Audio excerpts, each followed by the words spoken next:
Assalamualaikum warahmatullahi wabarakatuh.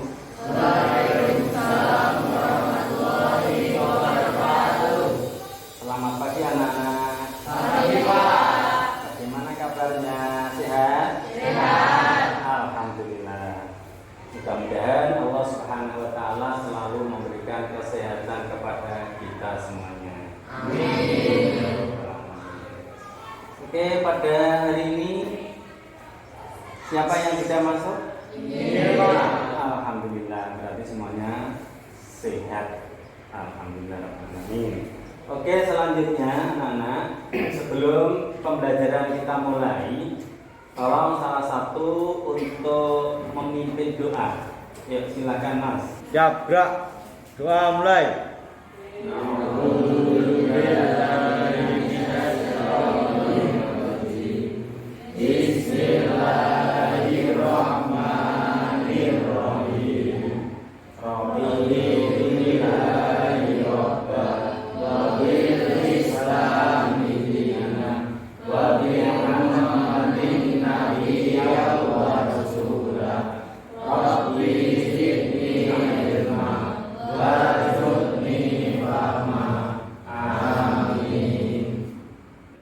Anak-anak, pembelajaran pada hari ini kita akan belajar tentang Thaharah. Ayat yang berhubungan dengan Thaharah yaitu surat Al-Maidah ayat 6.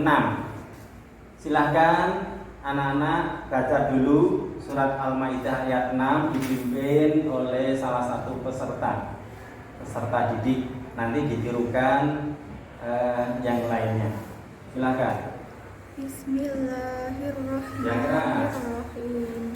Bismillahirrahmanirrahim.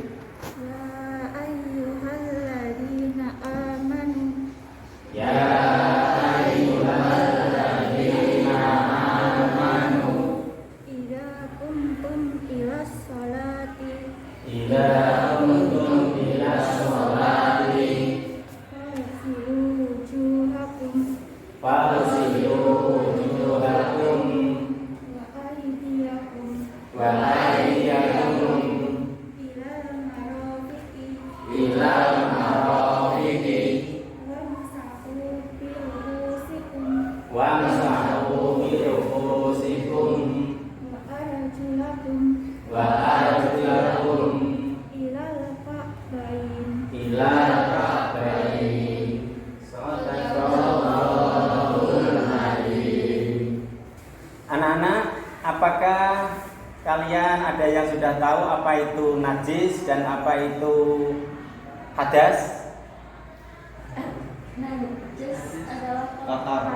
Najis adalah kotor. Oke. Apa itu hadas?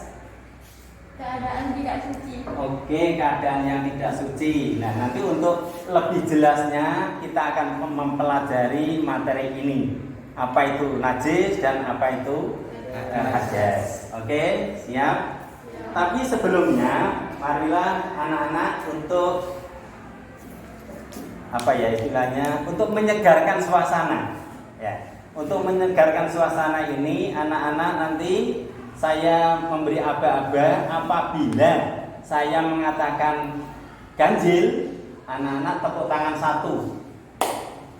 Tapi kalau saya menyampaikan atau mengatakan genap, anak-anak melakukan 2 tepuk tangan.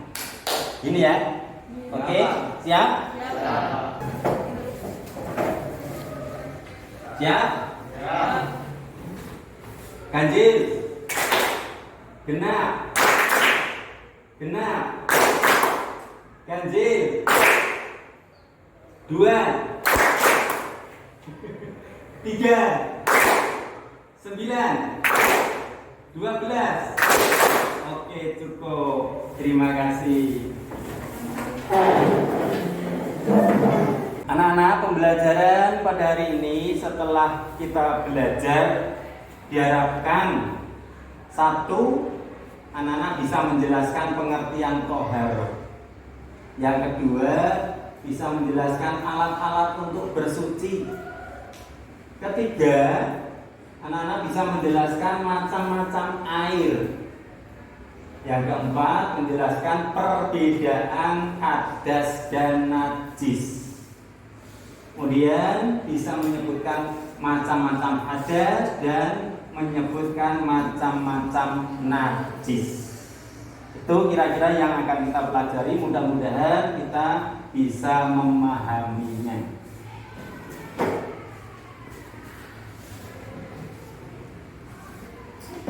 Yang pertama, pengertian toharoh. Toharoh secara bahasa berarti bersih atau bersuci. Sedangkan secara istilah, toharoh adalah mensucikan badan, pakaian, dan tempat dari hadas dan najis. Paham, anak-anak? Paham. Oke.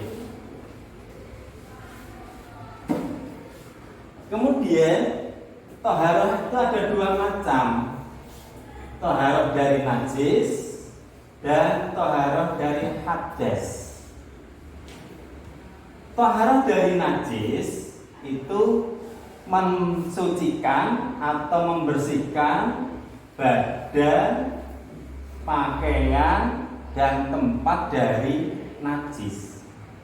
Sedangkan toharoh dari hadas itu hanya pada badan.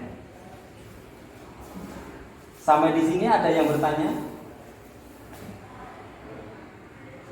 Kita lanjutkan. Karena macam-macam air untuk mensucikan itu diantaranya ada air mutlak.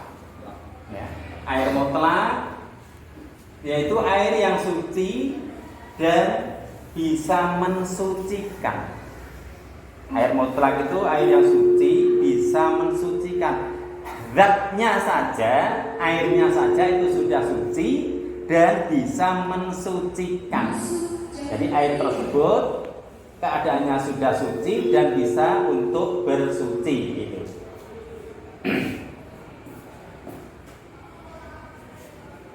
Yang termasuk air mutlak atau air suci dan mensucikan diantaranya adalah air sumur, air laut, air sungai, air hujan, air embun atau air es, ya, air salju atau air es dan air embun.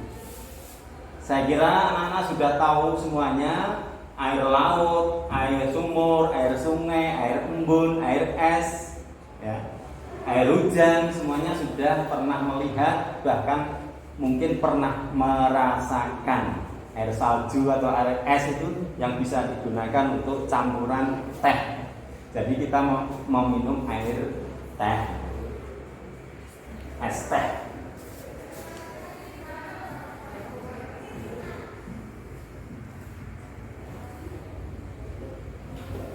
Yang kedua, air suci tapi tidak mensucikan. Zatnya suci, keadaannya suci, akan tetapi air ini tidak bisa untuk bersuci. Ya.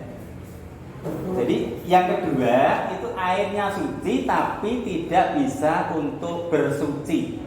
Ya, termasuk air suci yang tidak mensucikan diantaranya adalah satu, air kopi. Air kopi itu suci, bisa diminum, tapi tidak bisa untuk bersuci. Yang kedua, air teh. Air teh itu juga suci, akan tetapi tidak bisa untuk bersuci. Diminum enak, tapi tidak bisa untuk mensucikan.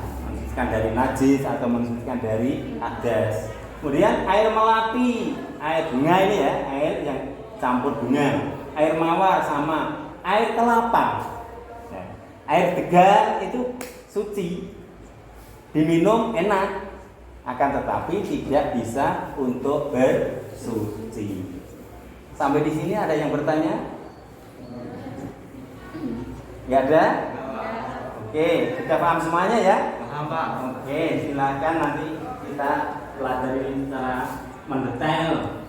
Kemudian yang selanjutnya setelah air mutlak, air suci dan bisa mensucikan, sekarang air musamas. Apa itu air musamas? Ada yang tahu air musamas? Oke, bagus. Air musamas itu air yang terkena sinar matahari secara langsung dan pada wadah atau bejana yang mudah kena panas.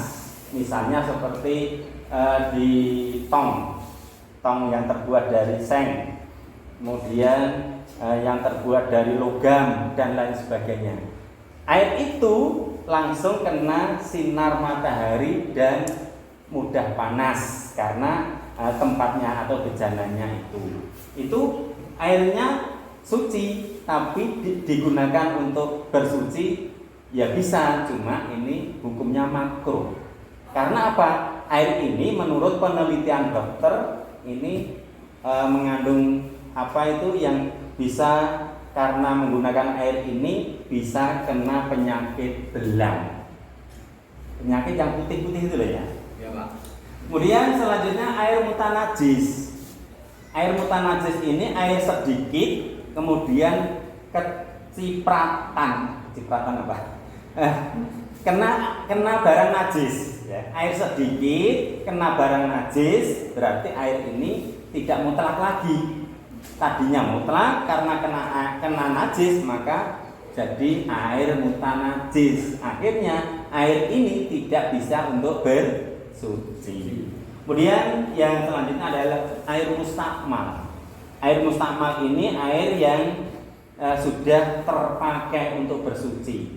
Misalnya kita mandi dengan air tersebut, kemudian sisanya bekas air mandi tersebut kita gunakan bersuci lagi, itu sudah tidak bisa. Nah, air ini tidak bisa untuk bersuci karena sudah terpakai. Kemudian yang selanjutnya adalah perbedaan najis ya. Perbedaan najis dan hadas atau hadas dan najis. Adakah anak-anak yang sudah tahu apa itu najis?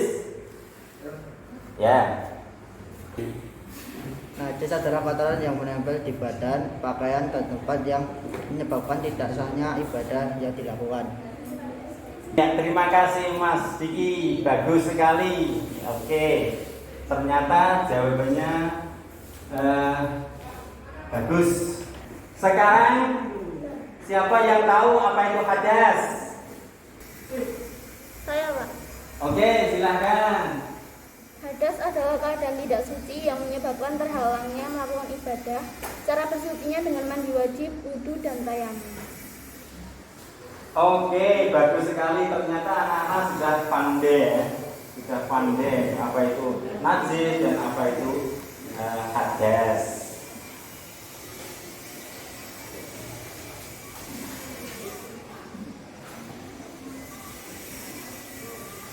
Anak-anak, hadas itu ada dua macam. Ya, hadas terbagi dua macam. Satu, hadas besar. Cara menghilangkannya dengan mandi. Sedangkan yang kedua adalah hadas kecil. Cara untuk menghilangkan hadas kecil ini adalah dengan cara berwudu. Atau jika kita tidak bisa menggunakan air atau dalam keadaan sakit, bisa menggunakan tayamum ya, dengan tayamum. Jadi tayamum di sini adalah alternatif ya. Apabila tidak bisa menggunakan air atau karena tidak ada air, maka bisa melakukan tayamum sebagai gantinya wudu. Tolong anak-anak ini tata cara berwudu untuk menghilangkan hadas kecil seperti ini. Silakan diperhatikan, disimak, dicermati, nanti dipraktekkan. Bagaimana prakteknya? Mari kita mulai. Pertama, tutup kepala diangkat atau bahkan ditanggalkan, ya. Dari situ baru kemudian kita melaksanakan sunnah di dalam wudu, membaca bismillah, ya, sembari membasuh tangan, ya, sehingga ini menjadi awal dari praktek wudu yang kita lakukan. Jadi kita basuh tangan lebih dulu, ya, sela-selanya kita bersihkan, jari-jarinya kita gosokkan, lalu kemudian kita berkumur. Jadi airnya diputar-putarkan. Ini meskipun tidak disunahkan sangat, tapi ini dianjurkan. Berikutnya adalah menghirup air ke hidung. Jadi benar-benar airnya dimasukkan ke dalam hidung kita, kita hirup dengan nafas kita. Ya, jadi betul-betul sehingga apa yang menjadi kotoran di dalam hidung kita bisa keluar juga. Ini dengan kesehatan itu baik sekali. Berikutnya setelah menghirup air ke hidung, jelas adalah rukun di dalam wudu, yaitu membasuh muka sembari di hati mengucapkan niat, yaitu nawaitul wudu'a li raf'il hadatsil asghari lillahi ta'ala. Jadi ingat, basuhan muka itu dari atas samping kanan maupun kiri sampai basah, ya, itu semuanya terkena air, ya. Jadi dari atas sekali lagi, samping dibasahin semua sampai ke bawah, ya. Sekali lagi biar lebih mantap lagi, ya. Berikutnya adalah membasuh tangan. Ini pun adalah fardu dan tidak boleh ditinggalkan. Mulainya dari mana? Dari ujung jari. Karena di dalam Al-Qur'annya adalah taghsilu wujuhakum wa aydiyakum ilal marafiq. Ilal marafiq berarti finishnya adalah sampai siku, startnya adalah dari ujung jari. Jadi bisa dilihat, bisa kita praktekkan di sini sampai benar-benar siku, kalau bisa dilebihkan. Bahkan sahabat Abu Hurairah itu bahkan melebihkan sampai ke pangkal tangan, ya, sampai tangan, ya. Ini jadi sembari juga digosok-gosok sela jarinya, ini disunahkan, ya. Ingat sampai siku, dilebihkan lebih baik. Baru setelah itu adalah mengusap kepala. Ini boleh sebagian, boleh juga seluruhnya, ya, dianjurkan, disunahkan, boleh semuanya. Jadi kalau semuanya adalah dengan ini di sini, ya, ambil airnya di sini, lalu kemudian ke bawah sehingga terbasahi seluruh rambut dari kepala kita. Setelah itu sunahnya adalah mengusap telinga, ya, mengusap telinga. Ingat, jari telunjuk ada di dalam telinga, jari jempol ada di belakang telinga. Ini, ya, dilakukan secara bersamaan. Lalu kemudian adalah membasuh kaki sampai mata kaki, dilebihkan lebih utama. Jari-jari di sela-sela, ya. Kemudian sebelah kiri jangan lupa. Setelah selesai, maka jangan lupa untuk berdoa. Asyhadu an la ilaha illallah wa asyhadu anna Muhammadur Rasulullah. Allahumma ij'alni minat tawwabin waj'alni minal mutatahhirin waj'alni min ibadikas sholihin. Oke, sampai di sini ada yang bertanya? Oke, silakan. Bagaimana cara mensucikan hadas besar tapi tidak ada air? Bagaimana cara mensucikan hadas besar akan tetapi tidak ada air? Kira-kira bagaimana, ya? Oke, cara mensucikan hadas besar apabila tidak ada air, maka caranya dengan tayamum, seperti menghilangkan hadas kecil. Nah, bagaimana caranya? Ya seperti itu, hanya saja yang berbeda adalah niatnya, ya. Yang berbeda, yang membedakan itu niatnya. Kalau kita bertayamum untuk sebagai gantinya wudu, berarti kita niat tayamum tersebut untuk menghilangkan hadas kecil. Sedangkan kalau kita menggunakan tayamum untuk menghilangkan hadas besar, niat kita adalah menghilangkan hadas besar atau sebagai ganti mandi wajib. Bismillahirrahmanirrahim. Assalamualaikum warahmatullahi wabarakatuh. Kawan-kawan, kita belajar tata cara tayamum yuk. Selanjutnya, meletakkan kedua tangan di atas debu yang bersih dan suci. Mengusap muka dengan debu atau tanah sambil mengucapkan niat. Bismillahirrahmanirrahim. Nawaitut tayammuma listibahatis salati fardhan lillahi ta'ala. Artinya, sengaja aku bertayamum untuk melakukan salat fardu karena Allah Ta'ala. Meletakkan kedua tangan di atas debu yang berbeda untuk diusapkan ke kedua tangan sampai siku.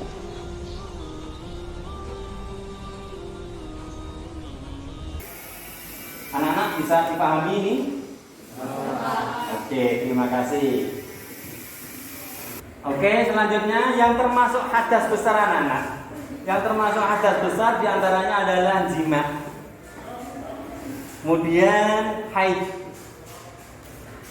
nifas, melahirkan, mati, dan keluar mani atau sperma. Apakah ini perlu dijelaskan anak-anak? Ya Pak. Oke. Yang pertama jima. Jima ini adalah berhubungan antara suami dan istri, ya. Suami istri berhubungan badan. Itu namanya jima atau bersetubuh. Kemudian yang kedua haid. Haid ini adalah darah yang keluar dari seorang wanita yang sudah dewasa. Setiap bulannya ini pasti mengalami. Barangkali anak-anak sudah pernah mengalami seperti ini. Kemudian yang ketiga nifas. Nifas ini adalah darah yang keluar dari kemaluan wanita setelah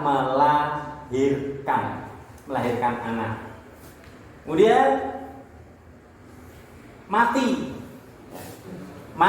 seorang yang meninggal dunia ini mengandung hadas besar, maka harus dimandikan, disucikan. Yang selanjutnya adalah keluar mani atau keluar sperma. Ini yang dialami oleh para pria yang sudah dewasa, yang sudah balik, atau mungkin anak-anak juga sudah pernah ya. Mungkin anak-anak sudah pernah. Ada yang belum, ada yang pernah. Karena kelas 7 kan ada yang sudah balik dan ada yang belum balik gitu. Oke? Ada yang perlu ditanyakan? Tidak. Tidak ada. Oke.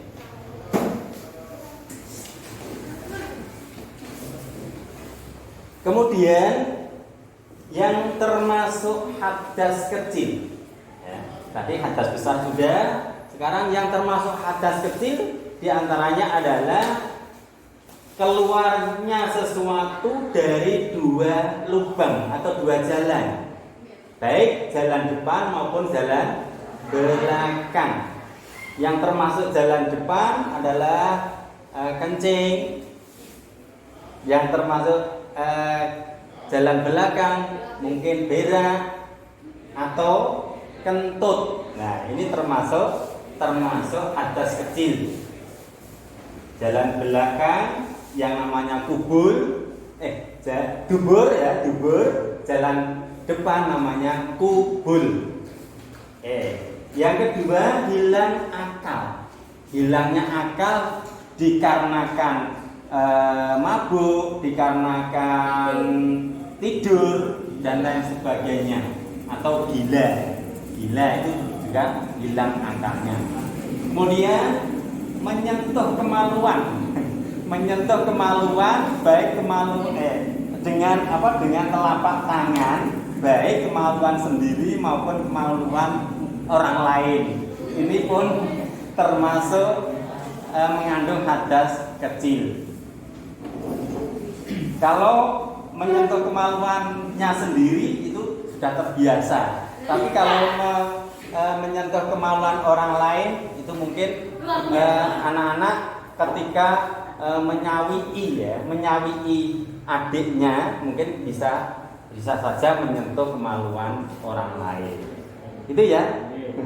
Bisa dipahami? Bisa, Pak. Oke.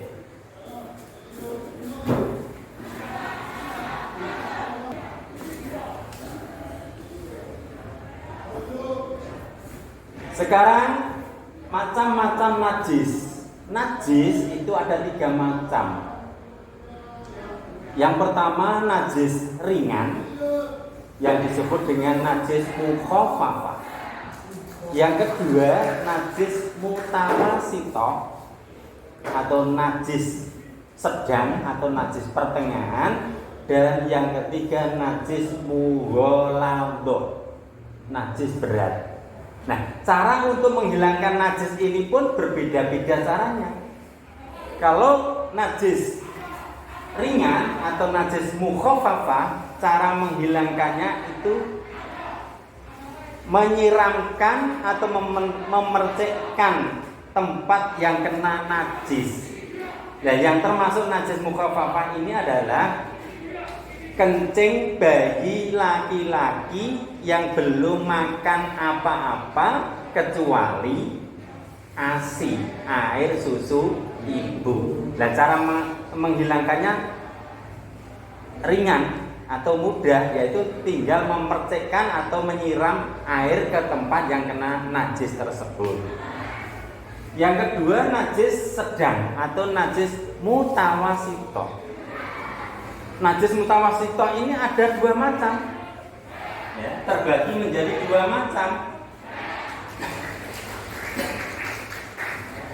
yaitu yang pertama najis ainiyah. Najis ainiyah ini najis yang kelihatan. Misalnya ada kotoran yang menempel di pakaian, badan atau tempat. Cara menghilangkannya bagaimana? Yaitu dengan cara menghilangkan dengan air yang suci sehingga hilang warna, ya, bau, warna, dan rasa. 3 ini harus hilang. Najis ainiyah. Sedangkan yang kedua adalah najis hukmiyah. Najis hukmiyah ini diyakini adanya najis tapi tidak nampak. Misalnya ada kotoran atau air kencing tapi sudah kering air kencingnya. Nah, ini diyakini bahwa air kencing ini adalah najis walaupun tidak nampak zatnya. Ya. Jadi kita mensucikannya ya dengan cara itu, menghilangkannya dengan air yang suci sehingga hilang warna, bau, dan rasa. Bisa dimengerti ini? Siapa? Oke. Yang ketiga, najis mughalladhah atau najis berat. Najis berat ini adalah najisnya air liur anjing, air liurnya anjing. Nah, cara membersihkannya atau cara mensucikannya adalah dengan air dicuci sampai 7 kali cucian, di antara 7 ya. Di antara 7 tersebut salah satunya menggunakan debu, ya. Menggunakan debu atau dengan tanah.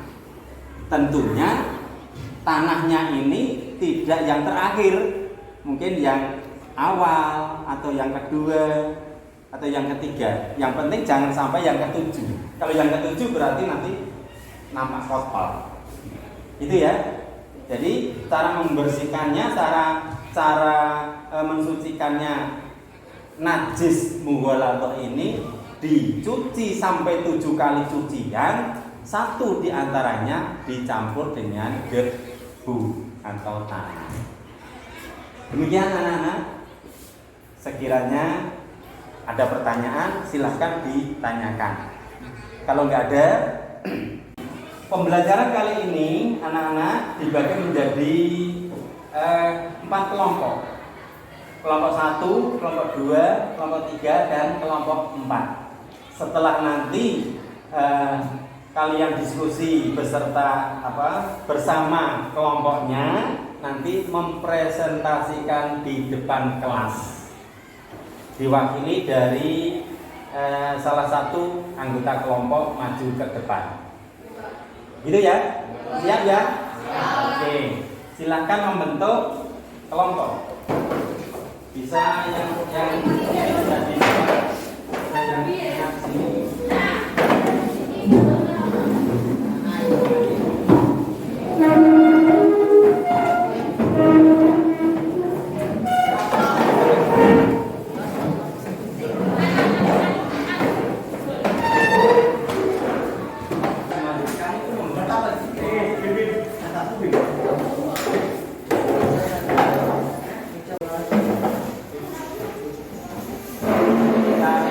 materi yang kita pelajari tentang toharoh itu halaman 87, paket 87. Silakan buka. 87.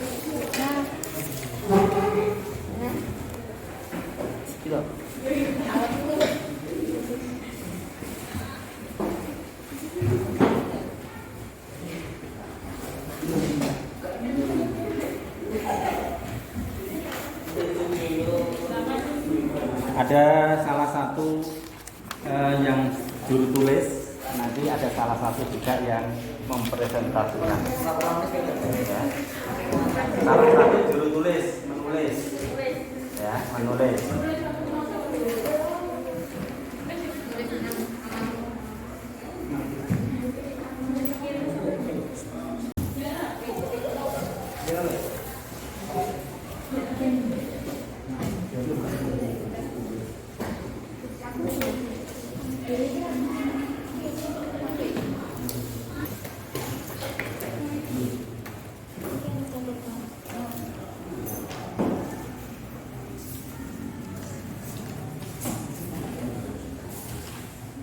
Silakan ditulis, hasil diskusinya ditulis, nanti dipresentasikan.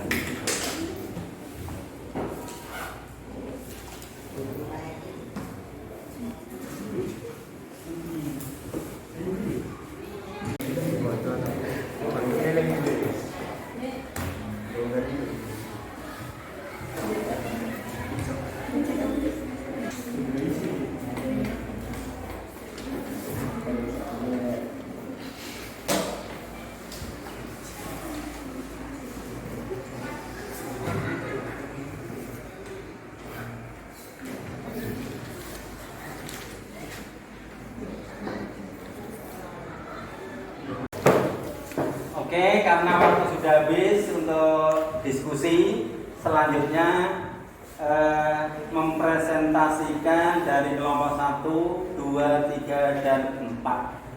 Oke, silakan kelompok 1 dulu maju ke depan, mewakili kelompoknya. Assalamualaikum warahmatullahi wabarakatuh. Waalaikumsalam warahmatullahi wabarakatuh. Kami kelompok 1 akan menyampaikan hasil diskusi ke kelompok kami, yaitu najis adalah kotoran yang menempel di badan, pakaian, dan tempat yang menyebabkan tidak sahnya ibadah yang dilakukan. Adapun cara membersihkannya sesuai dengan jenis najis masing-masing. 1. Najis ringan atau najis mukhaffafah, yaitu najis yang cara mencucikannya dengan memercikan atau menyiramkan air di tempat yang terkena najis. Contoh, air kencing bayi laki-laki yang belum makan apa-apa kecuali air susu ibu. 2. Najis sedang atau najis mutawasithah, yaitu najis yang cara mencucikannya menggunakan air mutlak sampai hilang bau, rasa, dan warnanya. Najis mutawasithah dibagi menjadi 2, yaitu najis ainiyah, yaitu najis yang masih terlihat zatnya, warnanya, rasanya maupun baunya. 2. Najis hukmiyah, yaitu najis yang kita yakini adanya tetapi tidak nyata zatnya, baunya, rasanya, dan warnanya, seperti air kencing yang sudah mengering. Yang ketiga, najis berat atau najis mughallathah, yaitu najis yang harus dicuci sampai 7 kali dengan air mutlak dan salah satunya menggunakan debu yang suci atau air yang dicampur dengan tanah. Contoh, najisnya air liur anjing. Demikian presentasi dari kelompok kami. Wassalamualaikum warahmatullahi wabarakatuh. Selanjutnya kelompok 2 silakan mewakili kelompoknya untuk mempresentasikan. Silakan. Assalamualaikum warahmatullahi wabarakatuh. Kami kelompok 2 akan menyampaikan hasil diskusi kami, yaitu hadas adalah keadaan tidak suci yang menyebabkan terhalangnya melakukan ibadah. Cara bersucinya dengan mandi wajib, wudu atau tayamum. Hadas dibedakan menjadi 2 macam-macam hadas. 1. Hadas besar, yaitu hadas yang cara mensucikannya dengan mandi wajib. Adapun yang termasuk hadas besar adalah 1. Haid, yaitu darah yang keluar dari wanita setiap bulannya. 2. Bersetubuh atau jima, yaitu suami istri setelah berhubungan badan. 3. Nifas, yaitu darah yang keluar setelah melahirkan. 4. Mengeluarkan mani atau sperma. 5. Mati, yaitu setiap orang yang meninggal dunia. 2. Hadas kecil, yaitu hadas yang cara mensucikannya dengan wudu atau tayamum. Adapun yang termasuk hadas kecil adalah 1. Keluar sesuatu dari lubang depan, lubang atau lubang belakang, misalnya kencing, berak, dan kentut. 3. Hilang akal sebab mabuk, gila, tidur, dan lain-lain. 3. Menyentuh kemaluan dengan telapak tangan. Demikian presentasi dari kelompok kami. Wassalamualaikum warahmatullahi wabarakatuh. Terima kasih. Selanjutnya kelompok 3, silakan maju ke depan mewakili. Assalamualaikum warahmatullahi wabarakatuh.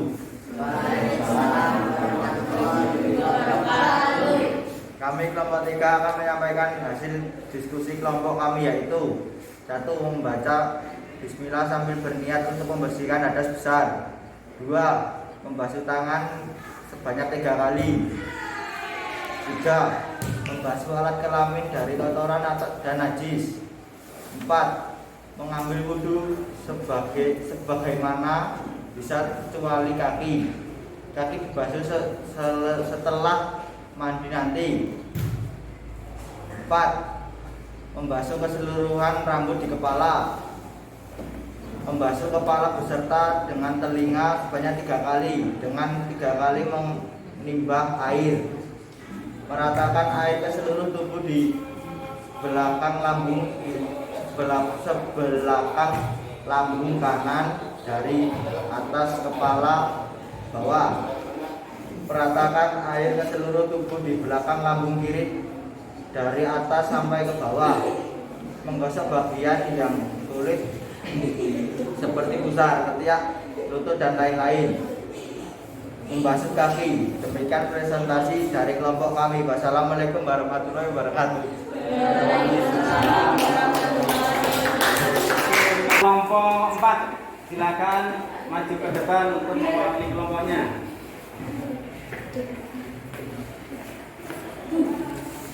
Assalamualaikum warahmatullahi wabarakatuh.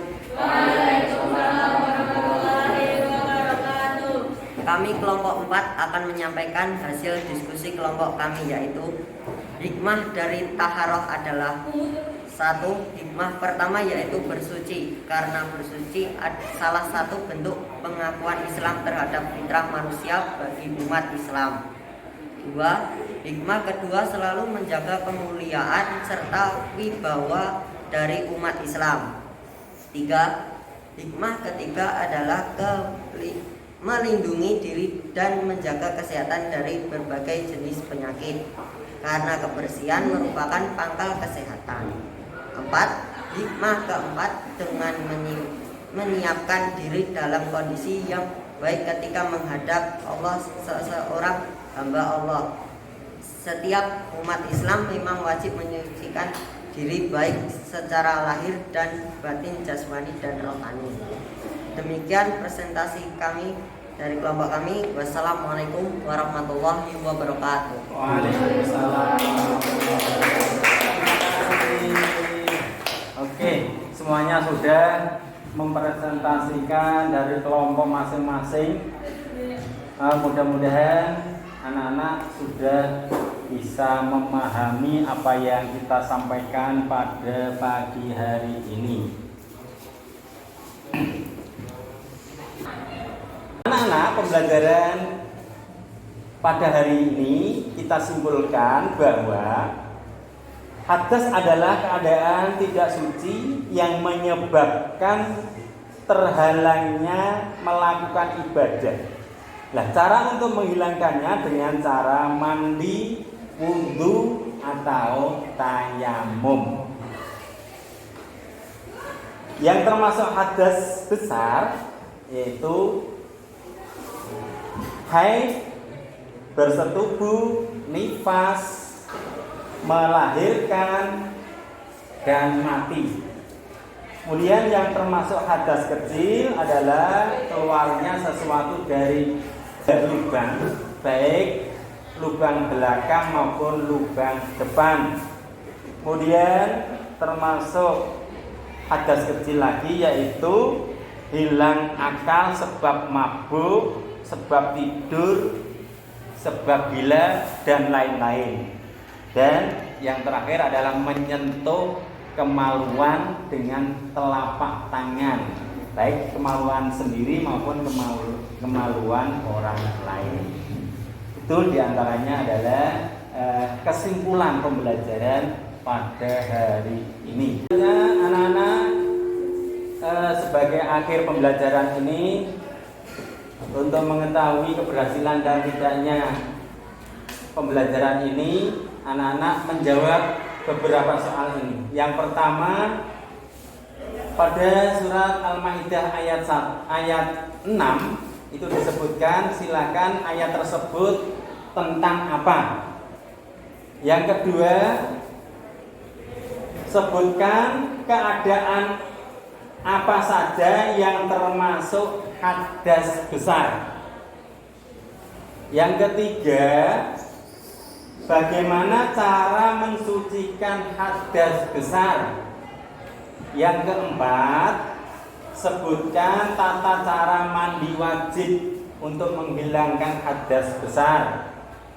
Dan yang terakhir adalah memperhatikan cerita dalam tayangan ini. Kemudian nanti anak-anak dijawab.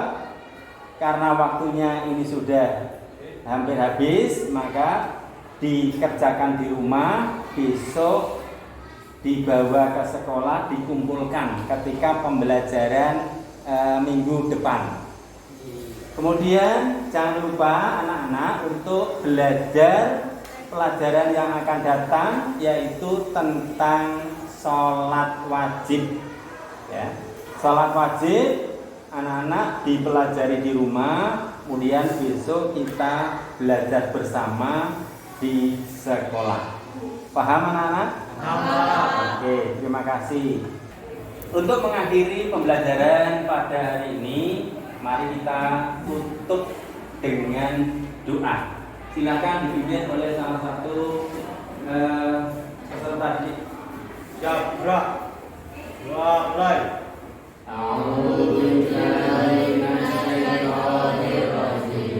Bismillahirrahmanirrahim. Subhanakallahumma wa bihamdika asyhadu an la ilaha illa anta astaghfiruka wa atubu ilaik. Walhamdulillahi rabbil alamin.